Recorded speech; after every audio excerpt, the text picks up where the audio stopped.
पर इनने भी इसी बात की चर्चा कर रखी है जो इन अधिनियमों के माध्यम से माननीय केंद्र सरकार ने, माननीय नरेंद्र मोदी जी ने सबको, किसानों को जो एक रिलीफ देने की बात कर दी है। आप कहने के लिए तो खूब कह सकते हैं जी, अपने मैनिफेस्टो में डाल सकते हैं 70 साल थे भाई, क्यों नहीं करके दिखाया। मैं ये सवाल पूछना चाहूँगा आपके माध्यम से कांग्रेस के भाइयों से कि आज आप ये 2019 के मैनिफेस्टो में जब लिख रहे हो तो आपने किया क्यों नहीं इतने साल से, जवाब पाओगे। वही बात है, कथनी और करनी में फ़र्क है। कहती आई है जो कि करती नहीं है। 60 साल से कांग्रेस, 70 साल से कांग्रेस पावर के अंदर थी, परंतु क्या किया हम सबको मालूम है। आज किसान की क्या हालत हो रखी है, मजदूर की क्या हालत हो रखी है, हम सबको मालूम है। कदम लेने के टाइम पैर लड़खड़ा जाते हैं। सभी पार्टी के वरिष्ठ कार्यकर्ता बंधुओं, प्रेस से आए हुए छायाकार और पत्रकार बंधु, सबसे पहले मैं आप सबका तहे दिल से बहुत स्वागत करता हूं भाजपा कार्यालय में। जैसा कि अभी राहुल भाई ने बताया और हम सबको याद भी है, केंद्र सरकार ने 3 अध्यादेश पारित किए हैं। 3 कृषि के ऊपर ऑर्डिनेंस पास किए हैं। भाइयों, आप सबको मालूम है कई वर्षों से कृषि के अंदर एक बड़ा बदलाव लाने की एक परिस्थिति आ रखी थी और पुराने रूल और रेगुलेशन जो अब समय के साथ बदलने चाहिए थे, समय के साथ जो परिस्थितियां देश की बदल चुकी हैं, जो बदलने चाहिए थे, जिनमें परिवर्तन लाना चाहिए था, वैसा करते हुए ये 3 जो अधिनियम हैं ये पास किए गए। आपको ध्यान होना चाहिए, मैं आपके माध्यम से किसानों को विशेष रूप से और आम जनता को भी ये बताना चाहता हूँ, ये अभी ऑर्डिनेंस ही है, ये अभी लॉ पारित नहीं हुआ है।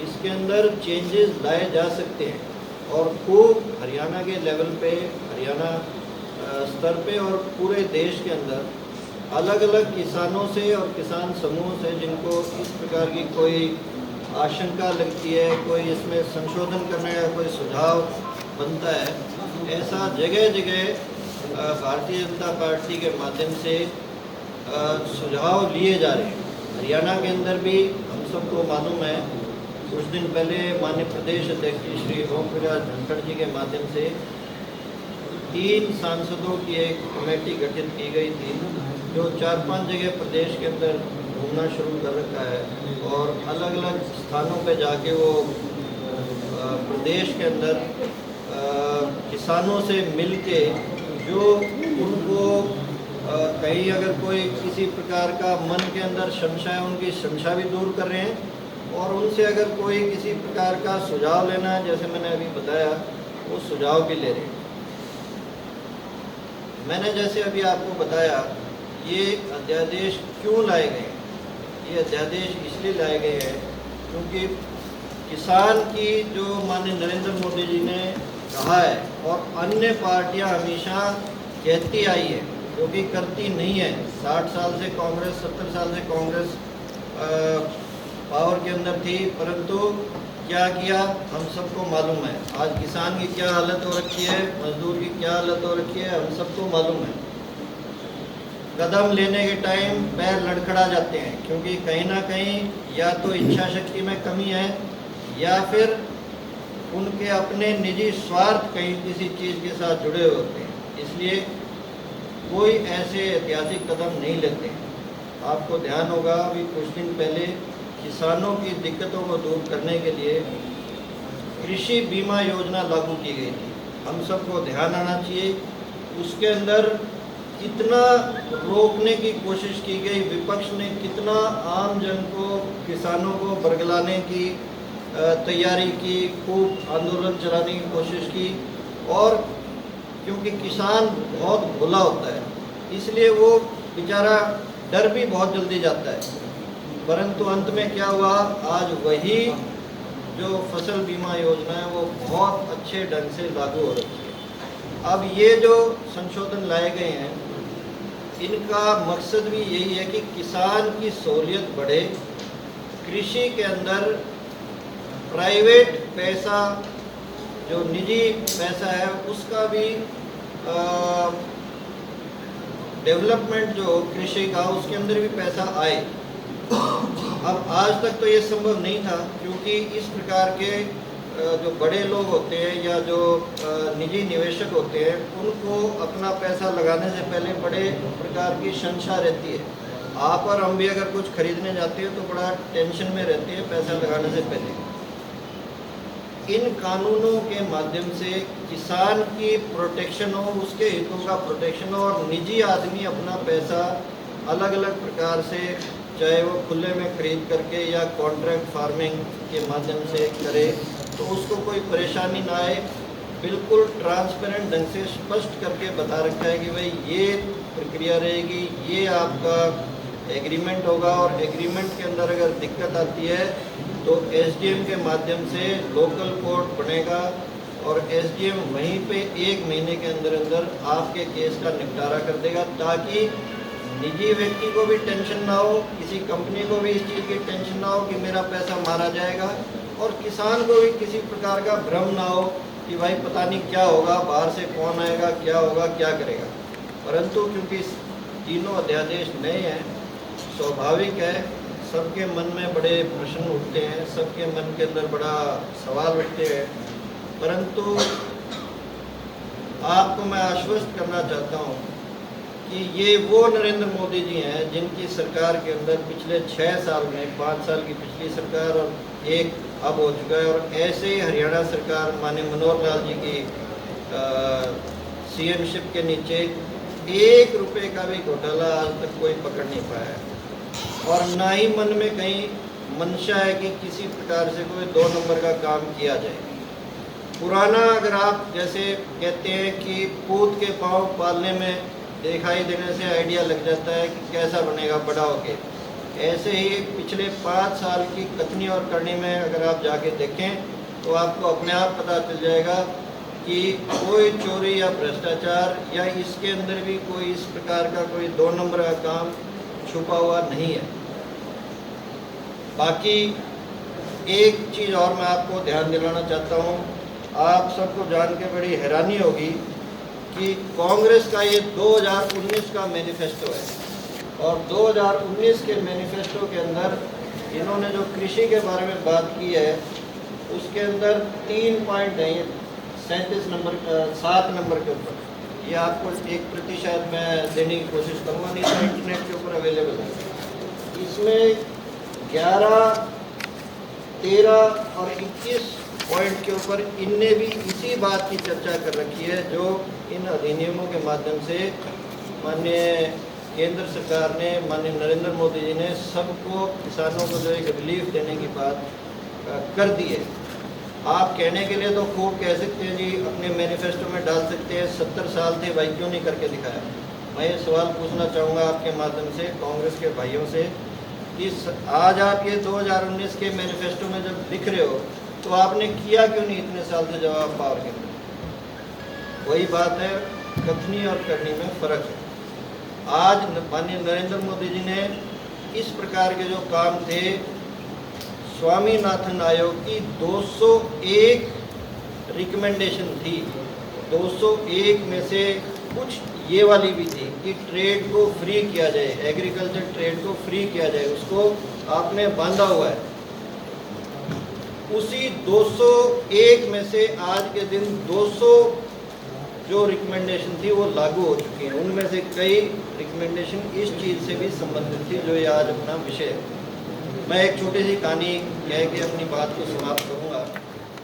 मेरी बुआ जी की बेटी है, मेरी बहन छोटी है मेरे से 1 साल, वो अभी मुंबई से घर आई हुई थी, तो उसको हमने, क्योंकि कई दिनों के बाद मिली थी, तो शक्कर खिलाई भाई साहब। तो उसने कहा कि भाई शक्कर इतनी स्वादिष्ट मुंबई के अंदर तो नहीं मिलती है हमारे। तो मैं भी सोच में पड़ गया, मैंने कहा ऐसा क्यों।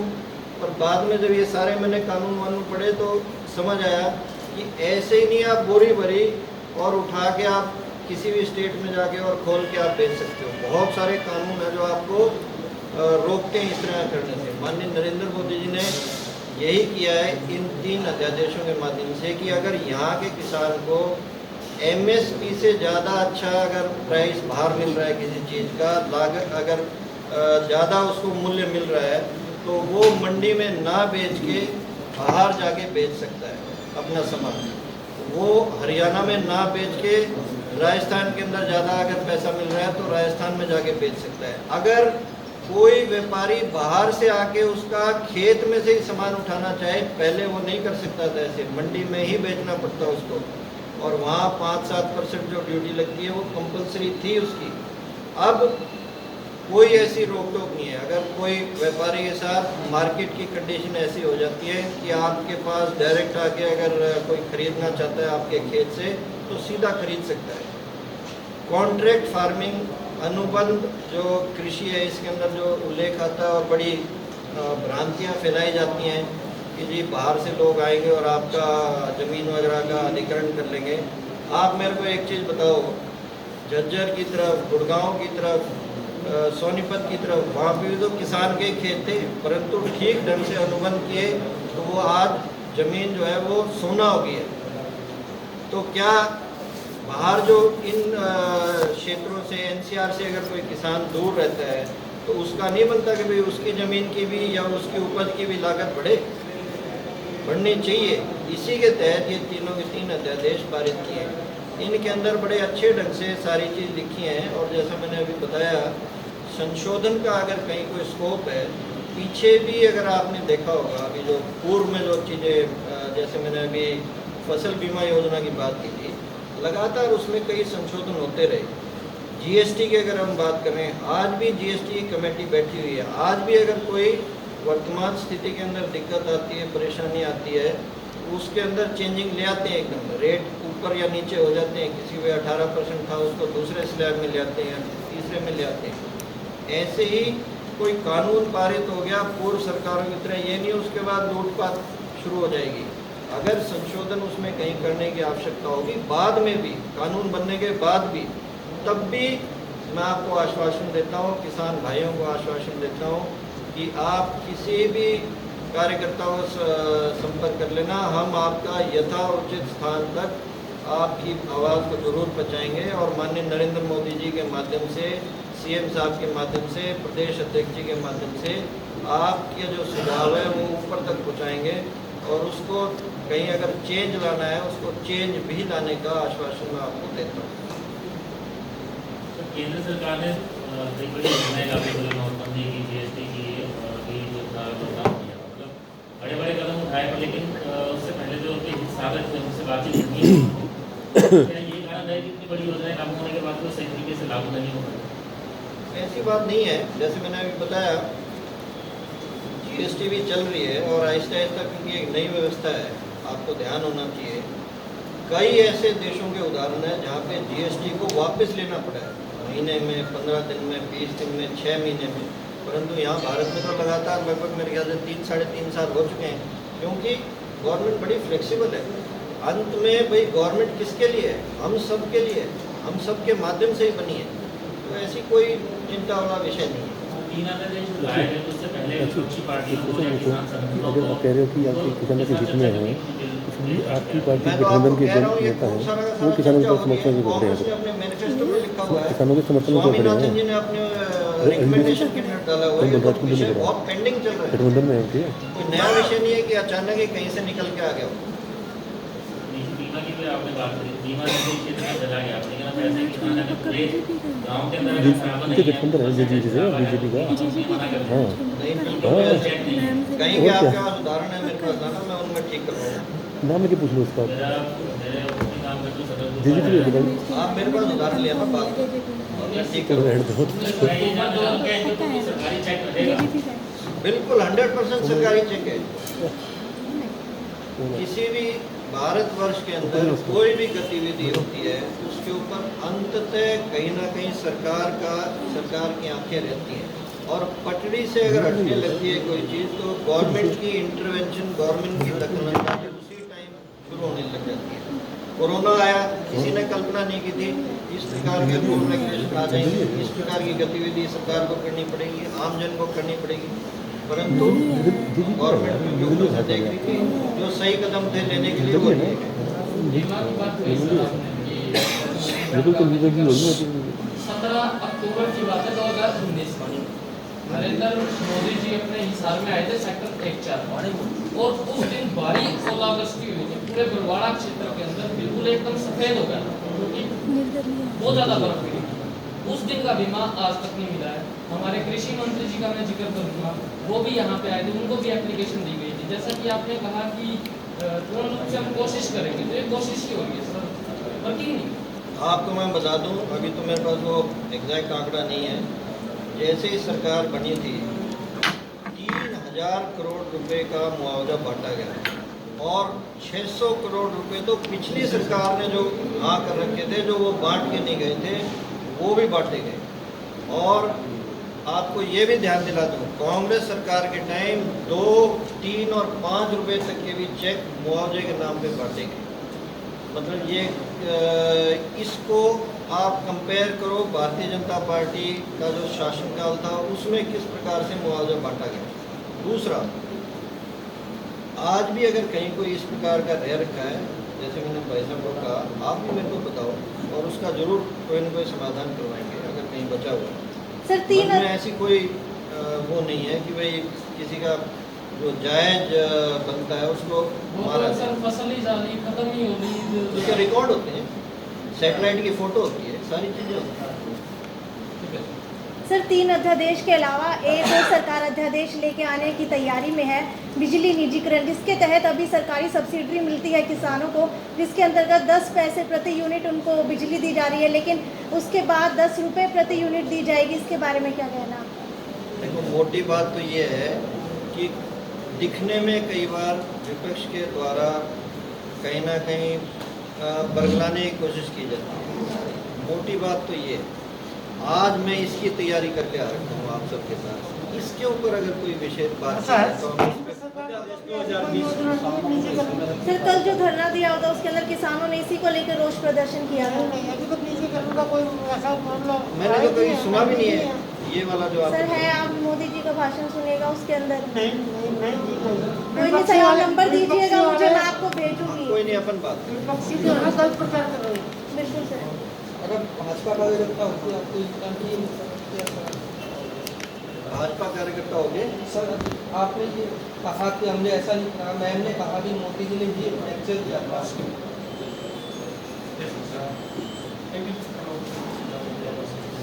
आज सब लोग चाय पानी जरूर पी के जाइएगा।